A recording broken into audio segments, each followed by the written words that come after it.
Waiting on a tax return? Hopefully it ends up in your hands. Fraudulent tax returns due to identity theft increased by 30% in 2023. If you're in a bind this tax season, LifeLock can help.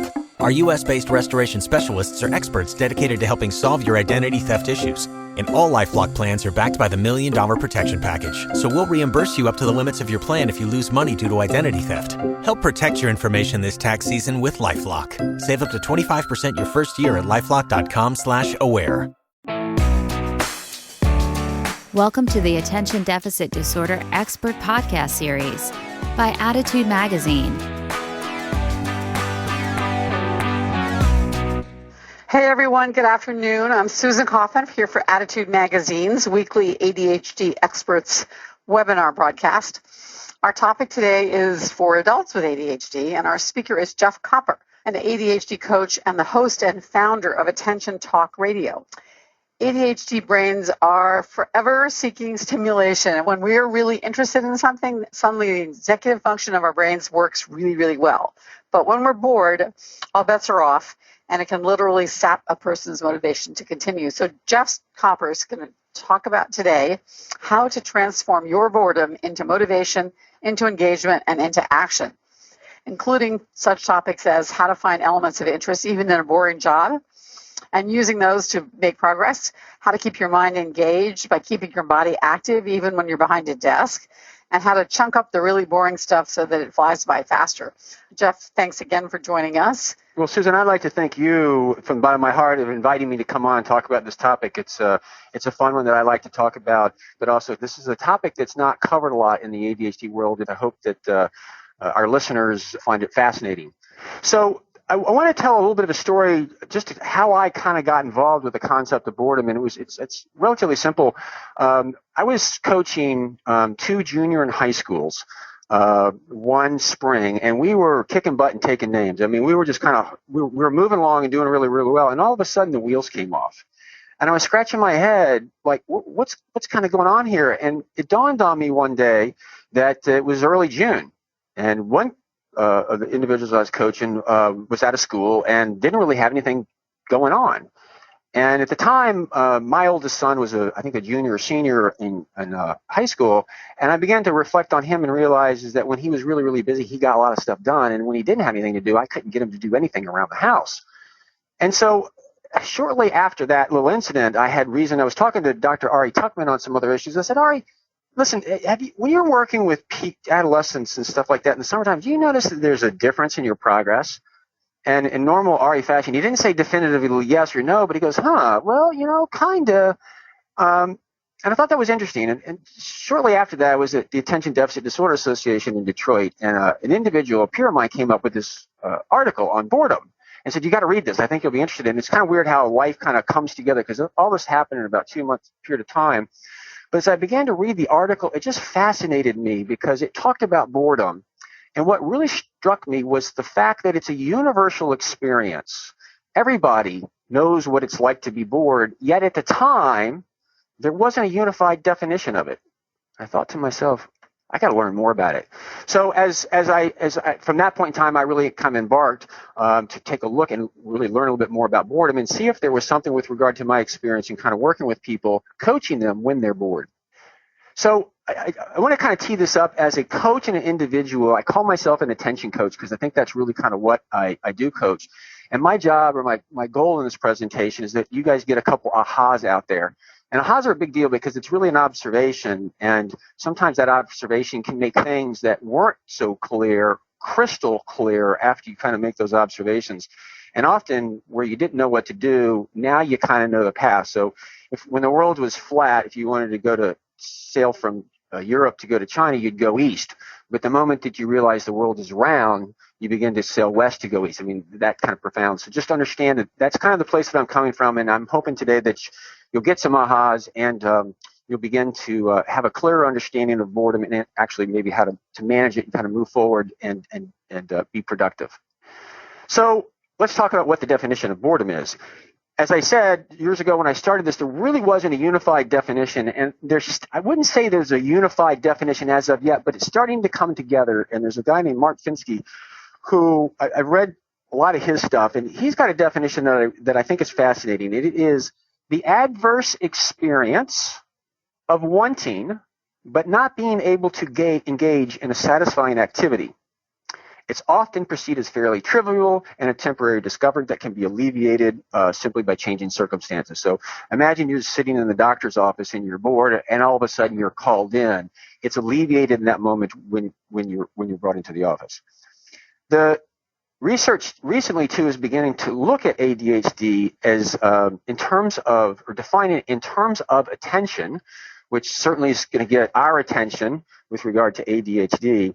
And boredom is actually linked to the systems in the brain providing incentive or goal-oriented behavior or activities, and relies and linked heavily to the release of neurotransmitters, particularly dopamine. And the little caricature I've got on the left is a fun way to remember dopamine. It's the reward neurotransmitter. It's the booyah! It's the party animal, which is why he's got the arrow through his head and drinks and stuff like that. It's the fun side of it all. That really kind of drives those with ADHD. We'll talk about it a little bit later in it, but I was interviewing Dr. Kenneth Bloom several years ago just on dopamine, and I said, Dr. Bloom, are we addicted to drugs, or are we addicted to dopamine? And he said, well, that's a really good question, and as an interviewer, I always like it when I ask that question that nobody's asked before, and he says, we're actually addicted to dopamine. The drugs that we're addicted to are the things that impact dopamine. So like cocaine, shopping, spending, alcohol, marijuana, tobacco, chocoholics, all kind of impact that. So just hold that for a minute. We'll kind of come back to it in another part of the presentation. So again, if ADHD is related to attention, one of the things that I've really enjoyed over the last couple of years is learning more about Dr. Russell Barkley's notion that ADHD is really an executive functioning issue, largely of which is about self-regulation. And we'll talk about more about self-regulation in a moment in the context of that. But if boredom is related to attention and it's the opposite of attention, like of being engaged or being unengaged, to me it's like the opposite side of the same coin, which presents the question, does boredom thwart attention? This slide is in here, again, just to have you think a little bit, because a magnet, you've got a positive side of a magnet and you got the negative side of a magnet. And if you put the positive and negatives together, they attract. But if you put the negative together and the negative together, they actually repel each other. And in the context of boredom, I think it's kind of an interesting kind of analogy or mental model to kind of think, because it's like you can't be, those with ADHD, they want to be stimulated. It's like they repel against anything that would kind of create some boredom. So I was given this presentation several months ago and kind of walking my through it, and a woman came up to me at the end of the presentation. She says, I get it. I said, what do you get? He said, well, I was called into school. I was in the principal's office because my son got in trouble. And as I sat down, the principal turned to the kid and said, what happened in class? And the kid said, well, I was bored. And the next thing I knew, I was here. Well, she said, oddly enough, is he was bored, but what he didn't say is in the middle of that, he basically stood up and mooned the class and then got in trouble and got kind of hauled down to the principal's office. And so related to the dopamine thing is he got his kind of rush to stave off that boredom, which again is if that notion of those with ADHD just can't stand to be bored. It's interesting how they might struggle with self-regulation in order to stave it off. So one of the things, the research that we know, and this is fascinating because I'm still learning a lot about it, is that as boredom increases, arousal diminishes. And in coaching, going back to when I was working with the two 17-year-olds, it was interesting because they were motivated to do a whole bunch of stuff, but I found that when they were bored, they were not aroused enough to do what they had normally been motivated to do, which is just kind of interesting to me, just kind of how that plays out, and something we'll talk about a little bit more as we get into it. The interesting thing about those with that are bored is they really can't articulate really what they want to do, and they're really somewhat passive. Kind of, to me, that kind of relates back to this arousal issue a little bit.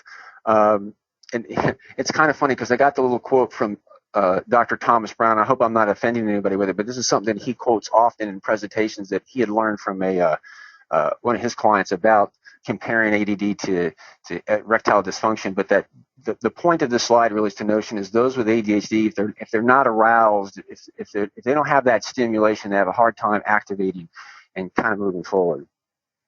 Something else that's fascinating about the research with boredom is actually time. And boredom actually distorts time. It slows the passage of time, and they describe, many of those that are bored describe as time as like the endless present. And we begin to, if you get in touch with that, it really makes a lot of sense. And on the other side of that coin, you're talking about the kid who sits down with ADHD to play a computer game, or the adult that sits down at night and gets on the internet, and all of a sudden it's like 4 o'clock in the morning. They don't know what happened. That intense arousal and motivation of what they're learning or what they're doing, time flies. But the other side of that coin, particularly when it comes to time, it begins to slow. You get that endless present, and you get that itch, if you will, that Dr. Hollowell talks about, that it's like this itch that you got to scratch. Which leads us into the research suggests there's two different kinds of boredom. One is apathetic, and it's really defined more as lack of internal stimulation, kind of the couch potato. The person's really not motivated to do a whole heck of a lot about it.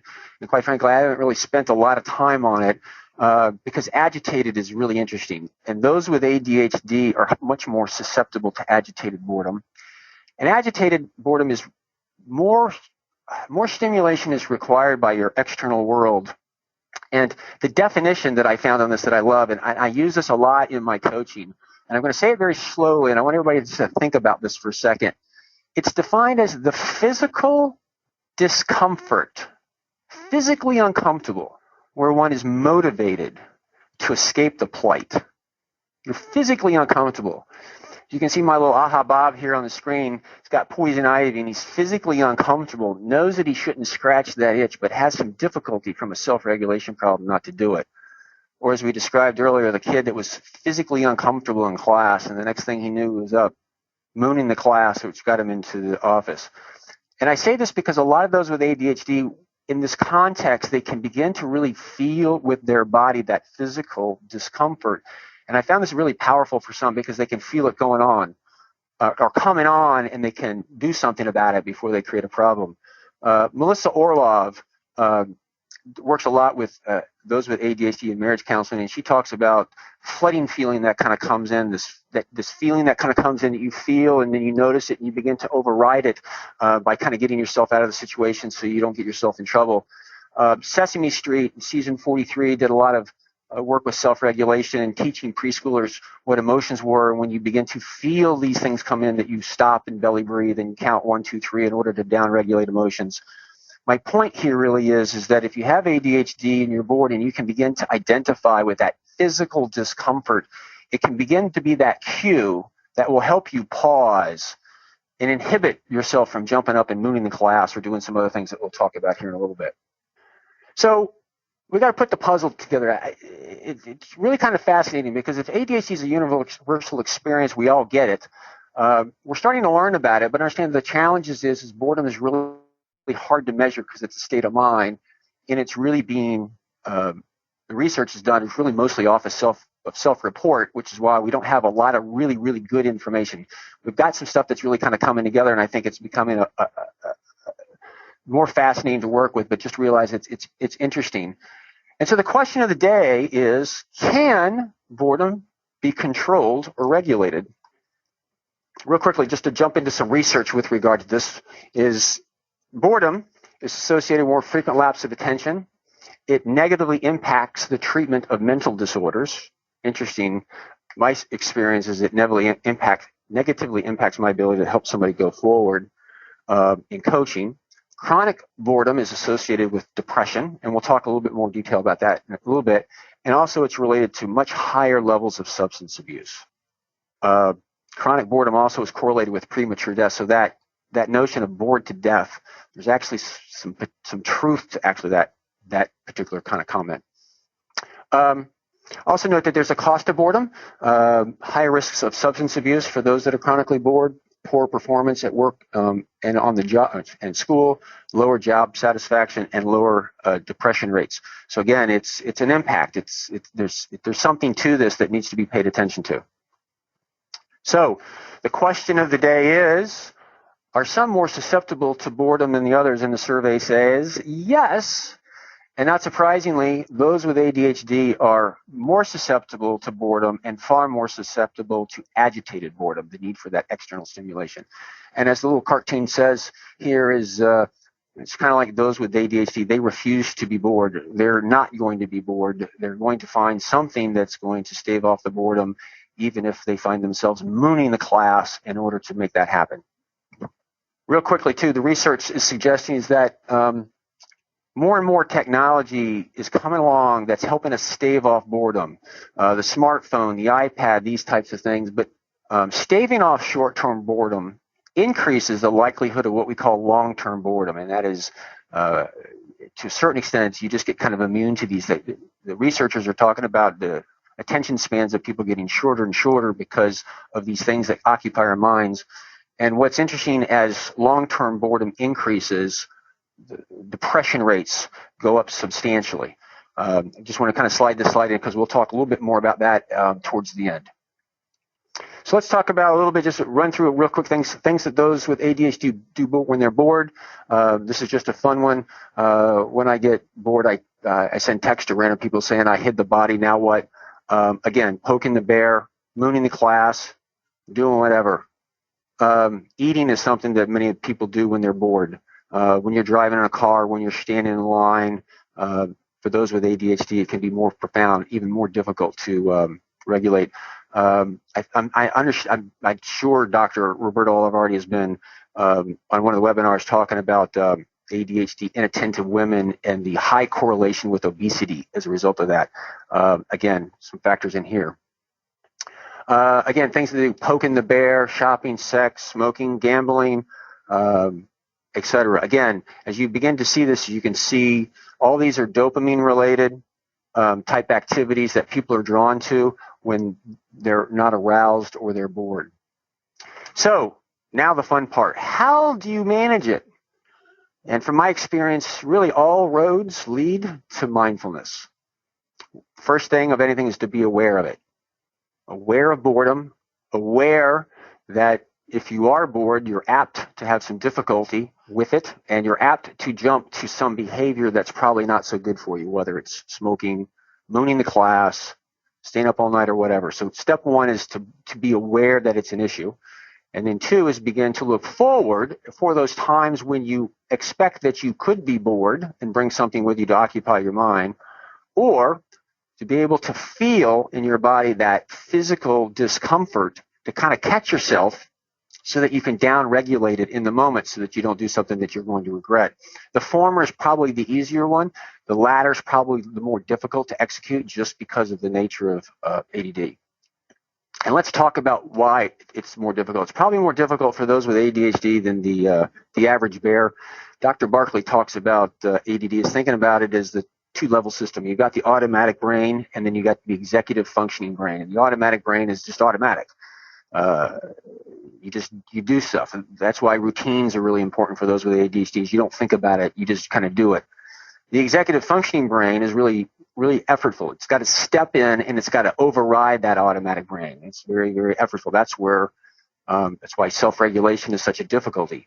It's how do you get that trigger, like I feel that physical discomfort, and then override it to say, I'm not going to jump up and moon the class in that particular situation. So one of the things that I want to illuminate is that it's not the easiest thing for those with ADHD to do, but it can be done. As an aside, a lot of times when I'm coaching those with ADD and I want them to understand what it's really like to experience that executive functioning mind having to override the automatic, I give them a little attention exercise that many like. And it's something as simple as maybe fix breakfast for yourself, or do some type of activity where you're moving around and you use your less dominant hand to do what you normally do with your more dominant hand. I encourage you to do that for like about an hour. And if you do that, if you actually execute it, you'll be surprised at how it slows you down and how exhausting it is, because basically you have to focus in on your less dominant hand on everything to the detriment of efficiency or work because it just slows you down, and you'll actually maybe even forget about some stuff. Whereas if you're not mindful of it, you'll find yourself using your dominant hand or the automatic brain. And ADHD is very much about really having that ability to notice that, pause, and engage the executive functioning brain to change your behavior now to change the future. So that's, again, just for grins and giggles, it's an exercise that I like to give many of those that I work with for them to understand what we're up against in the moment. So one of the challenges too of boredom is when you're going to do it, number one, it takes some energy sometimes because you have to plan in advance. Oh, there's going to be a boring thing that's going to come up, and I need to think about what I'm going to do. Sometimes it's easy to stave off boredom if you've got some money. If not, you've got to be somewhat kind of creative in what you're doing. So here's some things that are some key concepts to think about when you're going to go into a situation that could be boring or when you're in it. Number one, in the upper left-hand corner is a picture of Dr. Cindy Zental. She's an educator at Purdue University, and she kind of taught me is that when you're teaching kids, she says, you don't just tell them a story. You make it sick and disgusting. It's like if a kid was like, he had the sniffles. He had his finger up his nose to the third knuckle and pulled out this huge thing of booger, blah, blah, blah. And that kind of excites, it just elicits more stimulation, and kids can pay attention to it, and the same result adults too. Music is another thing. It can elicit dopamine, and often in boring situations, you'll see people with headphones and stuff on as a way to occupy their mind. It's key to go with them. Upper right corner is spices. Spice things up a little. Play around with it, which kind of relates to the twister. Sometimes if you've got a situation, make a game out of it. We'll talk in a second about how you can do this. Some things that are really boring to do, I can't tell you how many people with ADHD can't do something that's repetitive and boring by themselves, but they can do it in the company of somebody else. I want to emphasize the company. It's not where they're accountable to somebody else. It's just having somebody in the room with them that oftentimes will enable them to do it. The other thing too is we realize that you can predict times of boredom. I have to tell the story real quick. I was working with a gentleman one time he was a big Italian family, and Thanksgiving they had these big 4-hour dinners, and after coaching him, he came home and talked about this huge fight that he had gotten into and how much trouble he'd gotten into, and we began to talk about it a little bit. And at the time I wasn't as much into boredom, but we realized is that he would sit at the table, and after a while he just wasn't engaged in the conversation, and somebody would talk about politics or religion, and then he would just almost argue the other point. And before he knew it, he'd find himself in a huge fight. Going into Christmas, a similar type thing was going to happen. For whatever reason, this guy just loves Sudoku.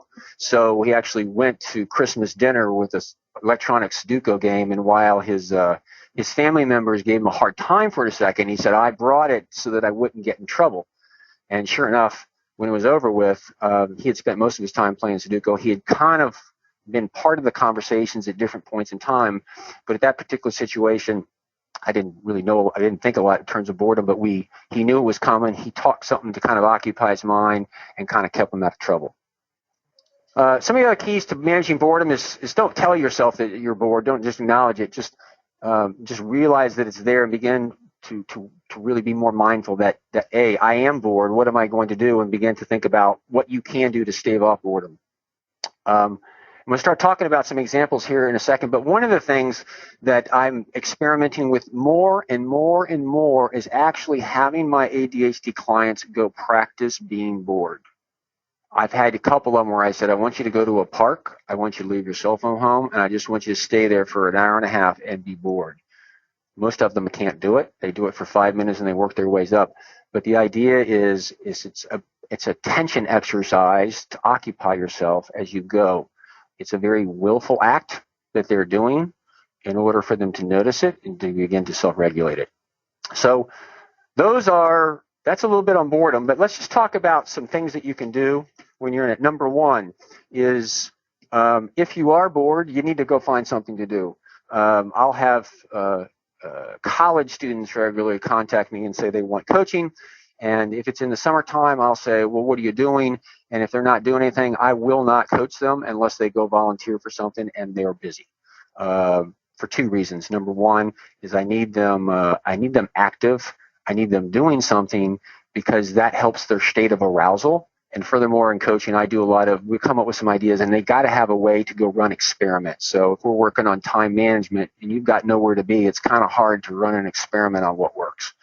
So that's one of the things that I do is if you're bored, we need to kind of get you engaged in something. For me, as an aside, most of the graphics in this particular presentation, this was me staving off boredom myself. I have a very accomplished 14-year-old that plays soccer on an international level, and usually most weekends I've got to take him to the game, and there's about an hour beforehand, and I'm usually sitting in the car dreaming up ideas to communicate stuff, and then writing them down, and there's a graphics person I will call up and kind of communicate. So most of these graphics didn't come as a result of me saying I needed it. It's just me keeping myself occupied in the car before a soccer game. It just so happens over a period of time they begin to accumulate, and I'm actually using them much more willfully now. So that's an example. Also, as a coach, one of the things that I do is every once in a while I'm working with somebody that is I'm coaching and they're moving relatively slow, and I'm sitting there and sometimes we're repeating themselves, and I got to wait for them to get it or kind of catch up. And so I play a little game with myself. It's how can I ask that perfect question to elicit that most amazing aha? And it's really a game that I play with in my mind while I'm doing that in order to keep myself occupied. Sometimes I'll actually play like, okay, I've got a question. Let's see if I can come up with 10 different ways of asking it that would elicit them to go off and discover something about themselves. Other things that you can do is I've heard stories about people that were doing cold calls and they make a game out of it.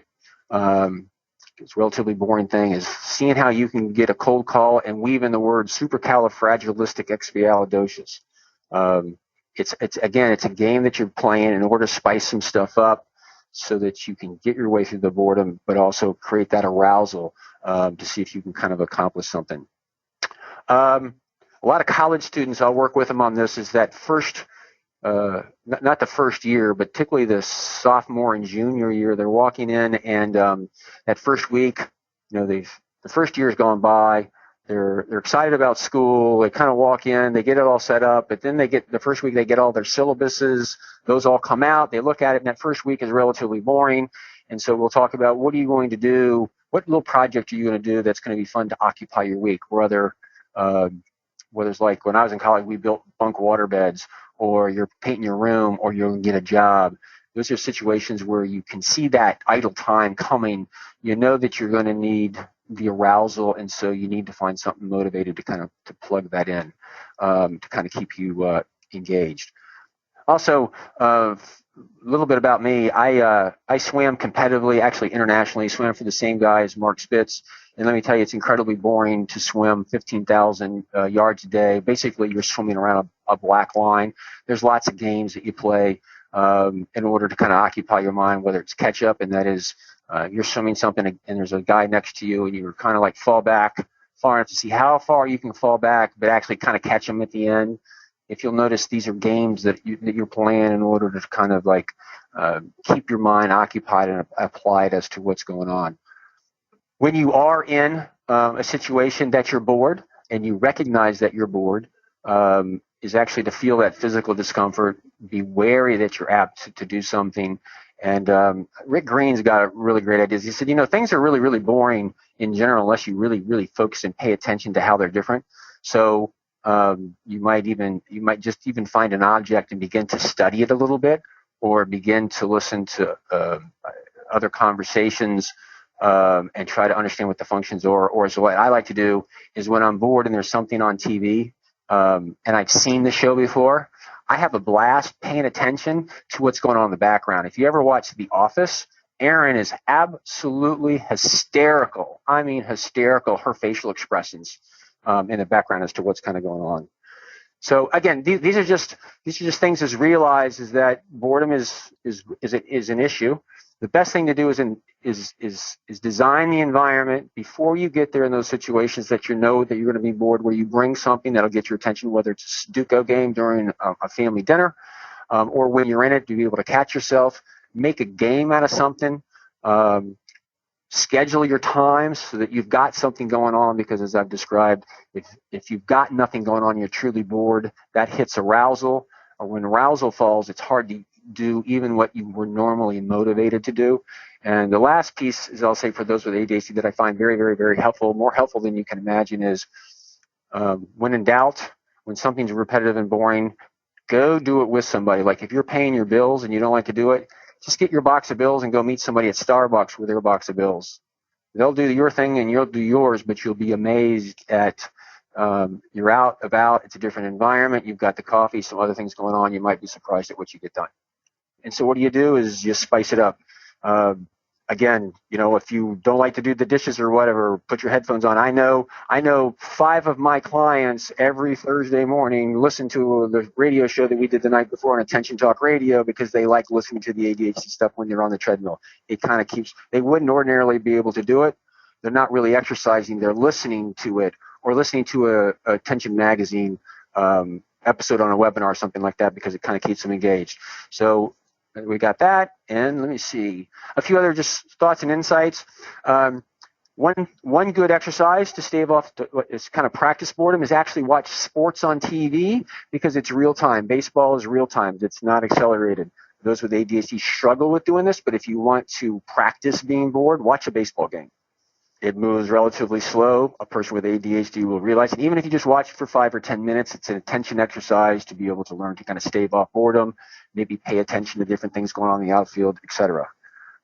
We talked about ADHD, or attention and boredom, being opposite sides of the same coin, the value in practicing it. And so at the end of the day, to me, often when it comes to ADHD, boredom is actually the elephant in the room. And it's the thing that's there that nobody talks about, that impacts arousal, it impacts motivation, it impacts all kinds of stuff. So if we begin to pay attention to boredom and address that, maybe some of these other things will take care of themselves. And I think we're into questions. That was, you're right. That's an aha moment, because the more I think about what you're saying, the more you're right. Boredom just is part of everything. I mean, I think the reason many of us can't stand why we're always late is the fear of being there early and having nothing to do, right? Can I please tell the story? Yes, please. One of my most favorite things to do with ADHD is they'll come in and say, "Can you coach me on procrastination and time management?" And it's funny because every once in a while somebody will go, I'm always late. And this is a true story. This is an honest to God true story. Psychiatrist comes to me and I'm meeting with this person and says, coach him on procrastination. And I said, time management. Oh, you're always late. Yeah. You're always 10 minutes late, 15 minutes late? Yeah. Are you ever on time? Well, not sometimes. Are you ever an hour late? No. So you're always 10 or 15 minutes late. Really? What exactly is your recipe? Like, how exactly do you manage to always be 10 minutes late or 15 minutes late? Let's say 15. And it's funny because it's fun when you ask a mental health professional that, because they stand on their heels going, you realize that you're consistently 15 minutes late. So you have a methodology to it. So it takes a lot of time management to be always 15 minutes late. But here's what's fun is as we began to unwrap that a little bit, what was interesting is she described as like when she walks into a room, she's ready to go. I mean, she drops her purse and she's off to the races. And where we ended up at was the reason she's always 15 minutes late is she avoids the boring part where everybody walks in, sits down, shuffles her out, grabs the coffee and stuff like that. And began to realize that it's a strategy that works well for her because she didn't like the boredom. And why are you here? It's because there was a supervisor who didn't like the fact that she was coming late, but we began to realize her strategy was working flawlessly for her.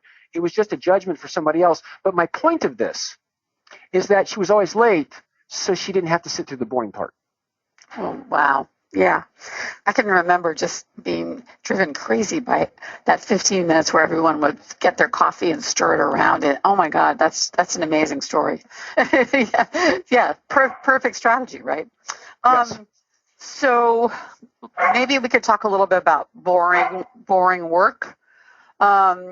Here's a question from Carla, which is somewhat like other points you made. She says, how can I stay focused at work?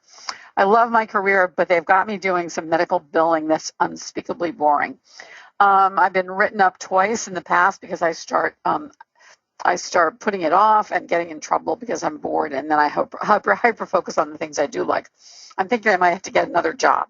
So any suggestions for Carla?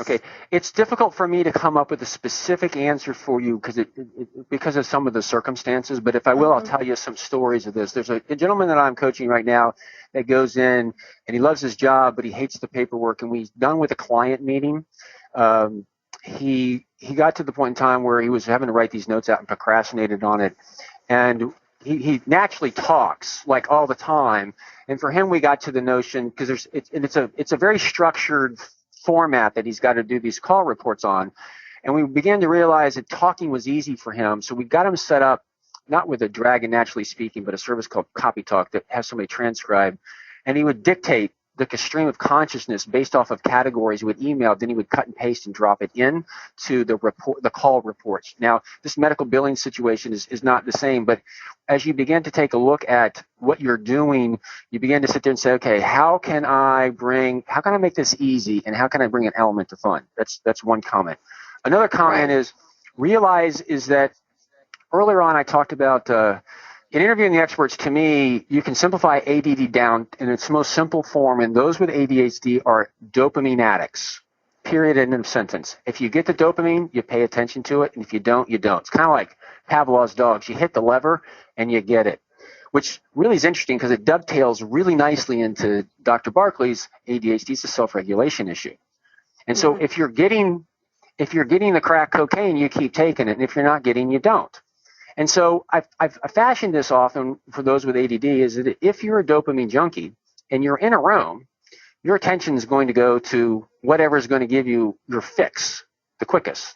And so this is a fun story related to boredom. So I'm coaching a lawyer one time, and we began to realize that billing was difficult for him, and he needed to do it with somebody. So his secretary comes in, and he starts to dictate stuff to him. And I go, well, what are you going to do in the 15 seconds when you say something and you're waiting for her to write it down? He goes, what do you mean? I said, you're going to be on Facebook. And he started like, how did you know that? I go, because you're not going to do it. I said, well, you need to begin to think about, you close that thing down and maybe get a putter, and one of those things where you putt that takes 15 minutes and then it's over with, where you have to go get it and bring it back. Because what you're doing is you're removing the temptation of the things that are going to draw your attention, so that it's not as much in direct competition. And so going back to the billing question, the issue is I've got this really repetitive, boring thing, and the idea is how can you spice it up. And one of the things that I'll say is, not knowing this particular individual, is actually for some, there's a working memory issue as you're doing some of that stuff. So oddly enough, talking out loud as you're doing it sometimes makes it easier for your working memory to know what's going on, and it spices it up. It just feels kind of weird talking to somebody. So I've had people before where they just put a phone to their ear and make it look like they're talking on the phone. Again, I can't solve that particular situation. But you look and say, hey, how can I make this thing easy, and how can I remove those other temptations? Because the issue with an alcoholic is not drinking; it's actually stopping when they get started. So if you've got Facebook and you get started, now you've got a problem stopping what you're doing to go to something that's going to be more challenging. Okay. Carla says, thank you very much, by the way. So interestingly, a couple of questions by parents of children in their teens. So Lori, for example, my child is so bored at school that she goes to the bathroom all the time because of boredom. Gets up and goes to the class. And Stacy, whose 16-year-old daughter is very high energy, ADHD, very bright. She does really well when she's in sports, but the rest of the time she is crashing with boredom and depression. Any advice for teens or parents of teens who are having boredom issues at school? Well, first of all, what you said, I'm going to say something that's just absolutely outrageous, and you guys are going to go, oh, there's no way. There's no way, but it wouldn't be great if the kid had a rocking chair in class? Really? Movement. Think about this. Let's just think about this for a second. For those kids that can't sit still, a rocking chair is spectacular. Right. Now, Susan, was Terry Maitland on last week? She was, yep. Okay. Terry's, I love Terry. She's vigilant. I talked to her one time, and when she was working with her school for her kids, like IEP planning or something, she mandated homework is not to come home under any circumstance. And her rationale is she wanted the relationship with her kids, and she was vigilant. She said, the school would see me coming, they want to shoot me, but she was adamant about it. And so while it might be crazy to go to your school and say, I need to get a rocking chair for my kid in the class, don't not discount it and go talk to the school, because if that movement would help them kind of get engaged while distracting to the others, maybe one of those gliders or something, you can sit there and just talk to the kid and say, you do this the hard way and just will your way over it. Or, as I say, the path of least resistance is something like that. Focus on it, go advocate for your kid. And again, I know this is a little bit outrageous. It sounds outrageous, but you might be surprised at how you can actually kind of get some of these through. So I know that's not a specific answer to the question because I don't exactly understand the kid. Well, movement, does that also apply to people who are bored at work, possibly? Finding a way to move or keep moving in the workplace? So again, Dr. Barkley will disagree with me on this, but he talks about ADD as a self-regulation issue. And you got to regulate attention, you got to regulate emotion. And me, I'm like, well, you got to regulate movement too, don't you? Mm-hmm. Anyway, he disagrees with me. He's a smarter guy, so let's go with him. But that being said, I can't tell you, we did an interview with a guy named Pete. He's another coach, and when he reads, he gets a book and he walks down the street. There's a psychologist, I can't remember her name, in North Carolina. I've got a picture. She's actually got her desk is set up on her treadmill. And so when she's working, she's actually moving. That helps her focus and helps her stave off boredom.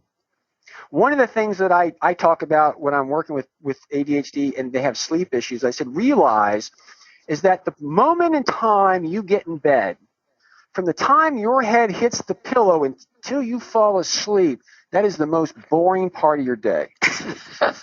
And those with ADHD, that's physical discomfort, and they're motivated, so they jump out of bed and they go do something. Now, a lot of those with ADHD, what they do is they just go and go and go until they're physically exhausted and they pass out, or they exercise. But for that crowd that doesn't do it, a lot of times what I'll do is I'll say, okay, listen, we need an activity that's going to require a level of attention that's not engaging. So it might be playing solitaire with the card, physically with the cards. Okay, there's this movement. If you're warding off the boredom of just sitting there, but you're not sitting there trying to solve world hunger, or I can't tell you, I've coached people before. 56-year-old retired dentist is doing calculus problems before he goes to bed. I'm like, what? So bored, right? Yeah, wow. But he's so jazzed up because it's interesting, and he doesn't want to be bored. And I go, well, first of all, let's put that away. And there was another woman who used to read macroeconomics. Those things are not helping you go to bed. Let's come up with that physical activity that's moving that will calm your brain down and let it relax so that the melatonin can do what it needs to do so we can transition to bed. A flurry of posts here from people who either use a yoga ball to sit on, or teachers who have kids in the classroom who sit on balls. So it seems like that's a common technique for people to get some movement in, either adults in the workplace or students at school. Yeah, so this is go to an ADHD conference and just look around the room and notice the number of people who sway. They sway. And I think it does a couple things. Number one is it helps them focus and think, but also it gives them something to do, and there's a link here to boredom, not as strong, but it's just fascinating to me. Just watch them. You'd be surprised at how many sway. Wow. Kim just said all you have to do to put yourself to sleep is read tax law. Thanks, Kim. Someone else says, tell me more about movement that helps you sleep. What movement? What should I do? Basically, as I describe it, again, everybody, I'm just Jeff Copper. I'm a coach. I pay attention to what they're paying attention to. I do whatever works. And so you can go talk to the smartest people around.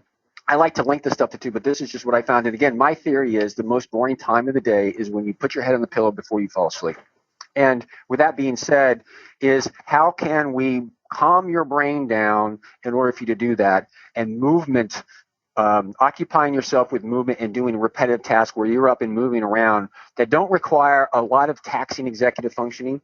I've had people that wash dishes with lights really dim. The idea is are they exercising, or are they occupying their mind with something to distract? That's one way of describing it, or crowd out the other issues of the day so their mind can slow down so that they actually can go to bed. Because if you don't slow the mind down and you're ruminating on that problem, or you're running these simulations in your head, or, I mean, I do this. I used to watch Marvels, or there used to be a show called Junkyard Wars. I'd never get to sleep on that because, like, wow, that was really kind of cool. I mean, I'm hyped up for a couple hours just thinking about how it all works.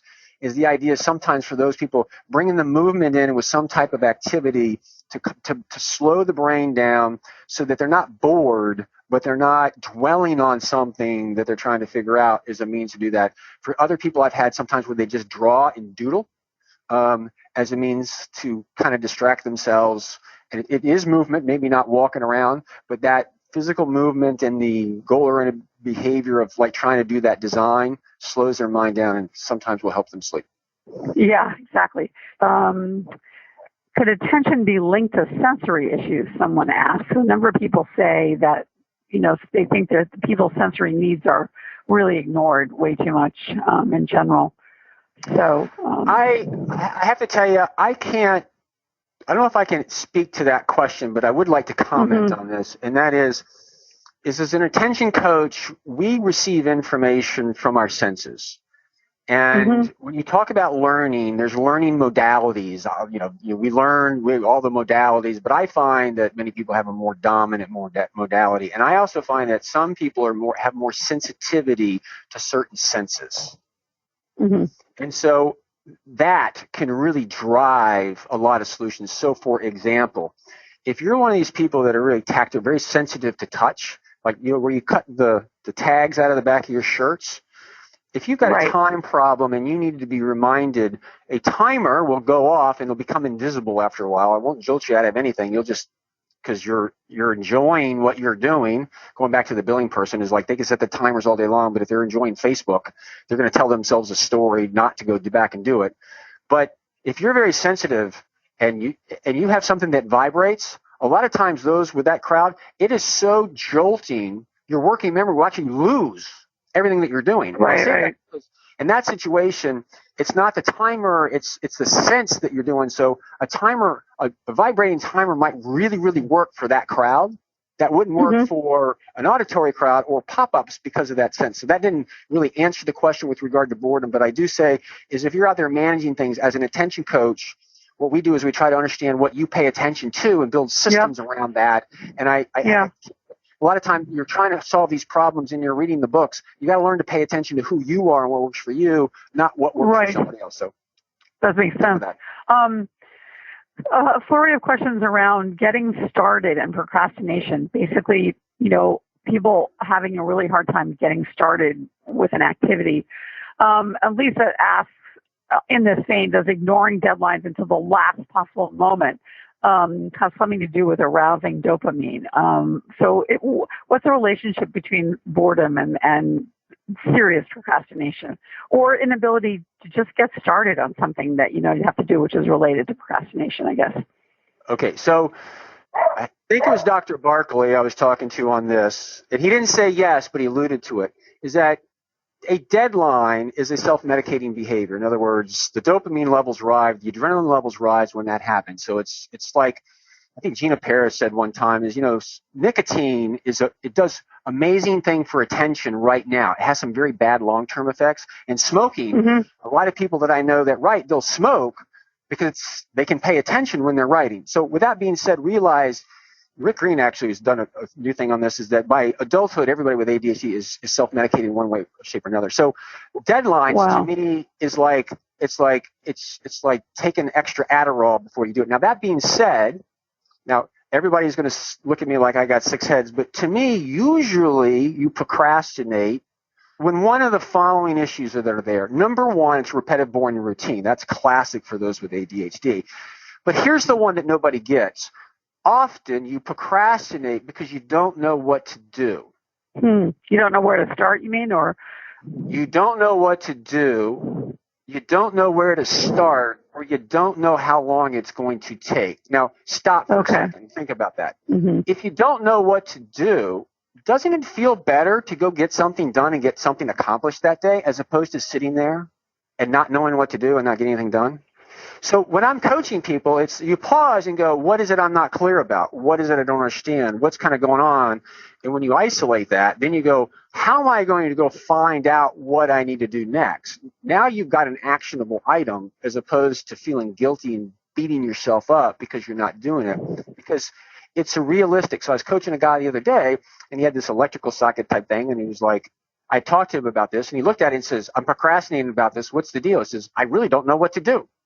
And he said, I heard Jeff sitting on my shoulder, and I go, I don't know what to do. So he said, I drove to the hardware store, like one of these Ace stores, not like a Home Depot. And he walked in, and he said, hey, he took a picture of it, and the guy explained it. And he said, it was easy for me to do it then because I knew what to do. But to me, 70% of everything you procrastinate on is because you don't know how long it's going to take, or you're not really sure on what to do, or you don't know how to pay attention to it. And when I say don't know how to pay attention, that's like responding like to a sales email where you got to pitch it in a certain way that they get your perspective. Those with ADHD, they'll write it, read it, and go, they won't take it that way. They'll write it, they'll read it, they're not going to take it that way. And you'll write it like 60 times before you find the one that works, but that's too exhausting, so you just won't do it. And so the idea really is if that's why you're doing it, you need to focus on how do I figure out the angle easily, then I can sit down and write the cart before the horse. So more than you wanted to hear, but that's my take. No, that's interesting.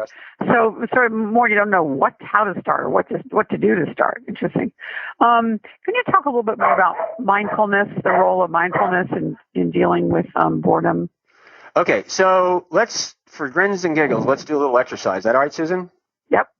Okay, everybody, I want you to pick out an object, and like a pen, a cup, whatever you want. I want you, for 30 seconds, I'm going to be quiet, and I want you to focus in on it. Okay? Everybody got your item? And again, I'm going to be quiet. I'm going to say go, and then I'll be quiet. I'll ask you some questions. So ready? Go.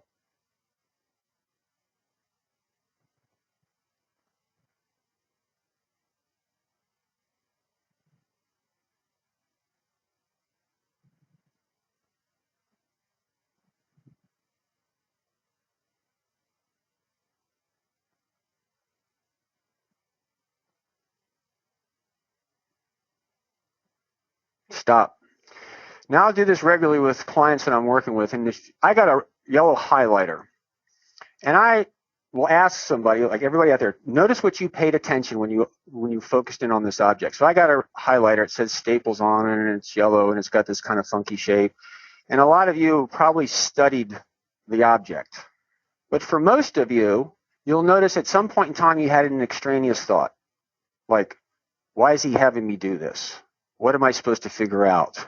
Where do I got to be when this is over with? Is this going to end? And the moment that you notice that you were on that other thought, you bring it back to the object. In my case, it's the yellow highlighter. The reason I say that is because the highlighter is the object of your attention. It's actually not your attention. That extraneous thought was the object of your attention. Your attention is actually like a flashlight. So when you notice that your attention went away from the object to something else and you brought it back, you actually noticed your attention. And mindfulness, meditation, all that stuff is to begin to witness your attention. So meditation is the same thing, except you're focused in on your breath, not an object. And when you notice your thoughts wander away, you bring it back to your breath. It's a moment of practice. It's not this Zen-like thing that you're like in nirvana. It's an attention exercise. That's why it's so important for those with ADHD is if you practice this, and by the way, this is more difficult for you to do than everybody else because of self-regulation issue. But the more you practice it, like shooting free throws, the better you are at pausing and noticing it and then being more conscious about what you're doing. Just like earlier, the exercise of do everything with your less dominant hand is an attention exercise so you can witness your executive functioning. That's a moment of practice. And so why is mindfulness so important for those with ADHD? Because if you're not mindful of it, boredom is going to control you. You're going to moon the class and be in front of the principals and not know what happened. So the more you're aware of it, you're at choice. I'm going to be in a real boring situation tomorrow. What am I going to do? Occupy myself. Or I'm feeling that physical discomfort. I'm noticing my body kind of like, I'm seeing my mind is no longer on my highlighter. I need to bring it back to the highlighter, and I need to do something right now before I'm in trouble. That's the key. Okay. So the mindfulness concept is using that to learn to understand when boredom is about to cause you to do or not do things that you would rather not do. It's a practice of catching yourself. It's a practice. If you're not mindful, the automatic brain is going to stave off that boredom, and you're going to be in trouble. Do whatever, right? So Diane posted a great post here. She says, my strategy for combating boredom by being mindful is to hold in my stomach for 5 counts of 10. That way I get 2 things done at once. But in order for her to do that, she's got to notice it and pause. And exactly. And think. And right. then she applies it. That's what all ADHD coaching is. Number one, teach you how to pause. And what natural structure enables you to override that particular situation. So that's a great example. So the whole concept that she is stopping and doing that means that she is noticing her situation. Yeah, that's really fascinating. This is kind of a different question, but there are 3 or 4 questions around people who are having trouble with very unstructured time. So one woman stopped her very successful career in a Fortune 500 company for family reasons, which she said was the right thing to do, but she's finding it extremely difficult to set any kind of priorities or schedule for herself. Someone else says, similarly, I'm on sick leave. I can't get anything done, not one thing. How do you activate time? And someone else points to the difficulties of ADHD people who retire and who had their lives very filled up with work activities and so forth, and now face sort of blocks of unstructured time.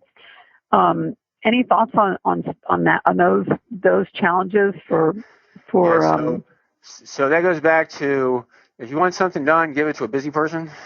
Or my notion is it's harder for me to coach people that don't have any absolutely lost in kind of time. So, it might sound strange, but you go volunteer to go do some things because you're out and about, you're busy, arousal increases. It's kind of counterintuitive, but no, it makes sense. Yep.